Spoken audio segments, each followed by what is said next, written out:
हरे कृष्णा, राधे राधे। विष्णु भगवान की कृपा आप पर, आपके परिवार पर सदा सर्वदा बनी रहे। आज आप जानेंगे कामिका एकादशी व्रत के पारण मुहूर्त और पारण विधि के बारे में। साथ ही आप सुनेंगे व्रत पारना के समय सुनी जाने वाली कथा, द्वादशी की कथा। इस बार कामिका एकादशी का व्रत गुरुवार के दिन है। ऐसे में हो सकता है बहुत से भक्तों ने गुरुवार का व्रत भी रखा हो और एकादशी का व्रत भी रखा हो, तो दोनों ही व्रत आप एक साथ किस प्रकार से रखें, किस प्रकार से आप गुरुवार के दिन का पारना करें और एकादशी का व्रत भी आपका रह जाए और गुरुवार का व्रत भी रख सकते हैं, तो इस बारे में आप लास्ट में जानेंगे। पहले जान लीजिए व्रत के पारण मुहूर्त और शुभ मुहूर्त के बारे में।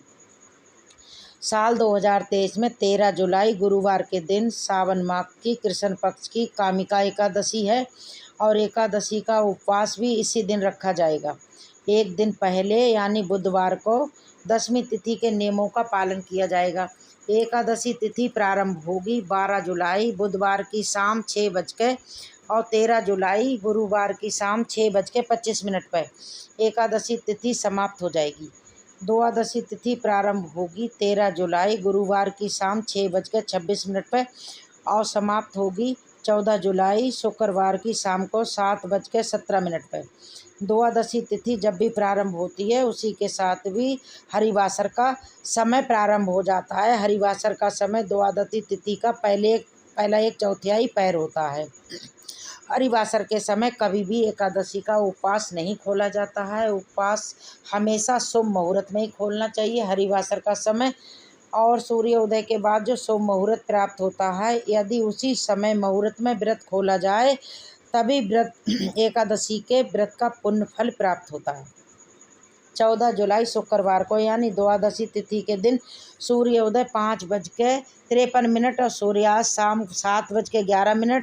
ब्रह्म मुहूर्त का समय सुबह 4:17 से 5:05 तक रहेगा और हरिवासर का समय समाप्त होगा 13 जुलाई को रात में 12 बजे तक, यानी जिस दिन एकादशी का उपवास करेंगे उसी रात में 12 बजे तक हरिवासर का समय समाप्त हो जाएगा। राहु काल का समय सुबह 10:30 बजे से दोपहर 12 बजे तक रहेगा। आप जानिए कि एकादशी का उपवास कब और कैसे शुभ मुहूर्त में खोला जाएगा। तो 14 जुलाई शुक्रवार को सुबह 5:54 से लेकर 9:45 का जो समय है वो एकादशी व्रत खोलने का शुभ समय है। आप इसी शुभ मुहूर्त में पूजा करके अपने व्रत का पारना अवश्य करें। इस बार एकादशी तिथि गुरुवार के दिन पर रही है, ऐसे में ये तिथि और भी शुभ फल देने वाली है। द्वादशी तिथि पर हमेशा दान करने के बाद ही व्रत खोला जाता है। उससे पहले भगवान श्री हरि को भोग लगाया जाता है।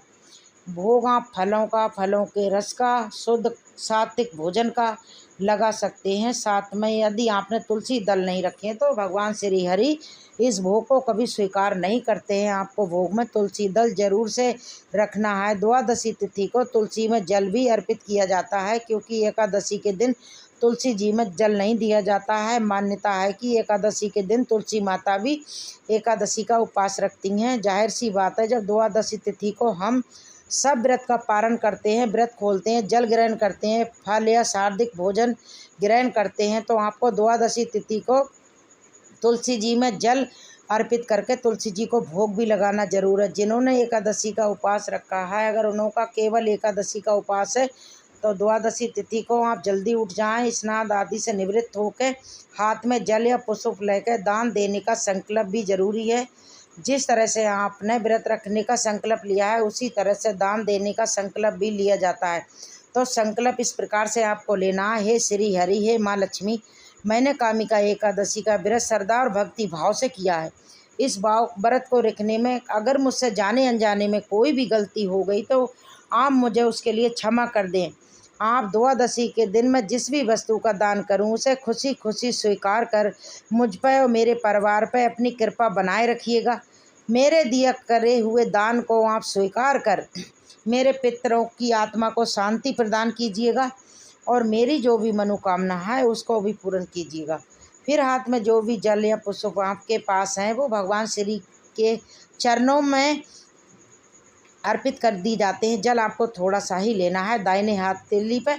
इसके बाद आपको जल अर्पित करना है। ध्यान रखना है कि आग की हो सके तो आप पीले वस्त्र पहन के पूजा करनी चाहिए। जिस तरह आपने एकादशी के दिन भगवान गणेश जी की सबसे पहले पूजा करी, फिर भगवान श्री हरि की, माँ लक्ष्मी जी की पूजा करी, उसी तरह आपको पूजा करनी है। भगवान को चंदन का तिलक लगाना है, माँ लक्ष्मी जी को सिंदूर का तिलक लगाना है, और फिर भगवान के आगे आप घी का या तिल के तेल का दीपक जलाएं।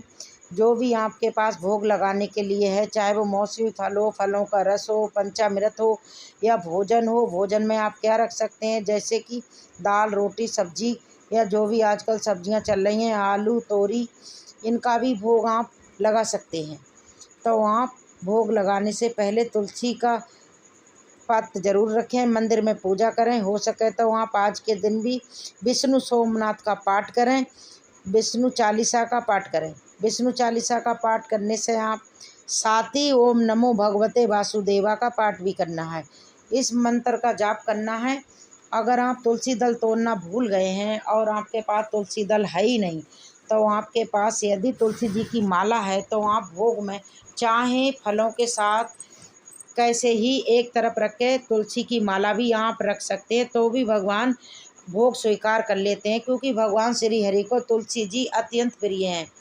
तो आप एक साथ प्लेट में, थाली में, कटोरी में थोड़ा सा आटा, मौसमी सब्जी हो या हरी सब्जियां हो, उन्हें दान कर सकते हैं। साथ में आप नमक रखें, हल्दी रखें। हल्दी नमक के साथ आपको ध्यान रखना है, भूले से भी मिर्च नहीं रखना है, चाहे वो साबुत मिर्च हो या पिसी हुई मिर्च का दान आपको नहीं करना है।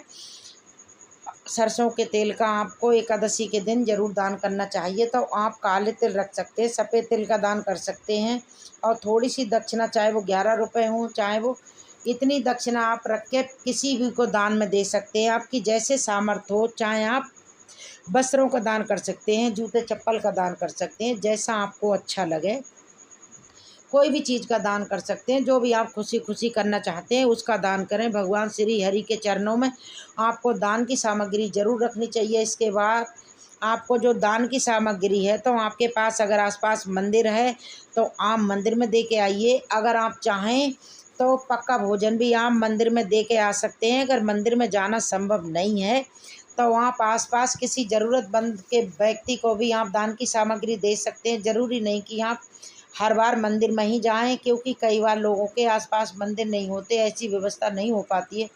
तो आप ऐसा करें। अगर ऐसा भी संभव ना हो पाए कि व्रत खोलने से पहले सामग्री दे दें, तो आप ऐसा करें, गाय होगी तो गाय, ना होगी तो छत पे आप चिड़ियों के लिए दाना पानी ज़रूर रख दें, और पानी और दाना डाल के आप अपना व्रत खोल सकते हैं। जो दान की सामग्री है वो आप 1 या 2 दिन के अंदर किसी योग्य व्यक्ति को ज़रूर से दान दे दें। इसके बाद आपने जिन वस्तुओं का भोग भगवान को लगाया है, उन्हीं को आप खुद भी अपना व्रत शुभ मुहूर्त में आप खोल सकते हैं। आपको ध्यान रखना है, राहु काल के समय में किसी तरह का दान आपको नहीं देना है। आप राहु काल का समय प्रारंभ होने से पहले, समाप्त होने के बाद ही आप दान करें। तो आपको राहु काल के समय याद रखना है। इस समय किए हुए दान का सब राहु केतु पर दान का फल चला जाता है, जिसमें आपको घर परिवार में बहुत बड़ी परेशानियों का सामना करना पड़ सकता है। बहुत से लोग एकादशी के दिन तो उनके घर में हो सकता है लड्डू गोपाल की सेवा हो रही है, तो ऐसा कहा जाता है कि लड्डू गोपाल जी को अन्न का भोग नहीं लगाया जाए। लेकिन अगर आप लड्डू गोपाल से कोई रिश्ता बना के जैसे पूजा कर रहे हैं, उनको बेटा बना लिया है या भाई बना लिया है या बाप बना लिया है, तो घर के सारे सदस्य व्रत नहीं रखते हैं, तो उनको ज़रूर भोग लगाएं। और अगर आप भगवान मान के पूजा करते हैं तो लड्डू गोपाल को भोग नहीं लगाएं। तो भगवान को द्वादशी तिथि को आप उन्हें जिस प्रकार से भोजन देते हैं, उसी तरह आप भोजन अर्पित कर सकते हैं। अगर आपका गुरुवार के दिन बृहस्पति देवता का व्रत भी है और एकादशी का व्रत भी है, तो ऐसे में आप सुबह दोनों ही व्रतों का अलग अलग संकल्प लें, दोनों ही व्रतों की अलग अलग पूजा करें। लेकिन आपको ध्यान रखना है कि आज के दिन शाम के समय जब आप गुरुवार व्रत खोलते हैं, तो उस समय यदि आप किसी प्रकार के अनाज का या दालों का सेवन करते हैं, जैसे चने की दाल का, या फिर आप मीठा पराठा या मीठी रोटी खाते हैं, तो आपको आज अनाज का सेवन नहीं करना है। आप ऐसे में केवल फलों का या ड्राई फ्रूट का सेवन कर सकते हैं। और आप किसी भी प्रकार के फलों का रस का सेवन कर सकते हैं, फलों का सेवन कर सकते हैं। तो शाम को आप पूजा करने के बाद में, दोनों पूजा करने के बाद में अपना गुरुवार का व्रत खोलें और अगले दिन शुभ मुहूर्त में एकादशी का पारणा करें। एकादशी व्रत का पारणा करने के लिए तुलसी पत्तर और जल का सेवन जरूर उत्तम बताया गया है। अब सुनिए द्वादशी तिथि के दिन सुनी जाने वाली तुलसी माता की कथा। पौराणिक कथा के अनुसार प्राचीन काल में जालंधर नाम का एक राक्षस हुआ था, जिसने चारों तरफ उत्पात मचा रखा था। वो राक्षस बहुत वीर और पराक्रमी था। राक्षस की वीरता का रहस्य था उनकी बिंदा का पतिव्रत धर्म, और बिंदा अपने पतिव्रत धर्म का पालन बहुत अच्छी तरीके से करती थी। पत्नी के व्रत के प्रभाव से वो राक्षस इतना वीर हो गया था। उसके उत्पात और अत्याचार से परेशान होकर देवतागण भगवान विष्णु के पास गए और उनसे राक्षस से बचने की गुहार लगाई। सभी देवताओं की प्रार्थना सुनकर भगवान श्री विष्णु ने वृंदा का पतिव्रत भंग करने का सोचा। भगवान ने जालंधर का रूप धरा और वृंदा के महल में पहुंच गए।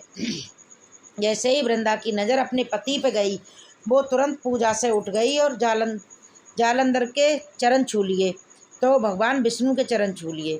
तो जिस समय वृंदा पूजा के लिए बैठी थी, उसका पति राक्षस जालंधर युद्ध के मैदान में लड़ाई कर रहा था। युद्ध के मैदान में उसका सर कटा हुआ उसके आंगन में आके गिर गया, और उसने वृंदा को ये देख के बहुत क्रोध आया कि उसने सोचा कि अगर मेरे पति ये हैं तो ये आखिर ये कौन खड़े हैं। उसी समय सामने भगवान विष्णु खड़े थे, नजर आए तो उसने क्रोध में भर के भगवान विष्णु को श्राप दे दिया कि यहाँ पत्थर के बन जाओ। वृंदा के श्राप से श्री विष्णु तुरंत ही पत्थर के बन गए। ये देख के लक्ष्मी जी ने वृंदा से भगवान विष्णु को श्राप से मुक्त करने की प्रार्थना की। माता लक्ष्मी की अनुरोध पर वृंदा ने भगवान विष्णु को श्राप को विमोचन कर दिया और स्वयं अपने पति को कटा हुआ सर लेकर सती हो गई। जहाँ वृंदा सती हुई, उस राख से एक पौधा उत्पन्न हुआ जिसने भगवान विष्णु ने तुलसी के नाम दिया और कहा कि शालिग्राम नाम से मेरा एक रूप इस पत्थर में रहेगा, जिसकी पूजा तुलसी जी के साथ ही की जाएगी, और मैं बिना तुलसी के कभी भोग स्वीकार नहीं करूँगा। तभी से भगवान विष्णु की पूजा में तुलसी और पत्र का भोग अनिवार्य हो गया है। इसीलिए इसी अगले दिन तुलसी की विधि विधान से पूजा करें और तुलसी पत्र पौधे में जल अर्पित करके फल फूल धूप दीप लगाएं, अर्पित करें, और तभी एकादशी का व्रत पूर्ण होता है। अगर आपको आज की वीडियो अच्छी लगी हो तो लाइक करना मत भूलिएगा, और एक सब्सक्राइब तो बनता ही है।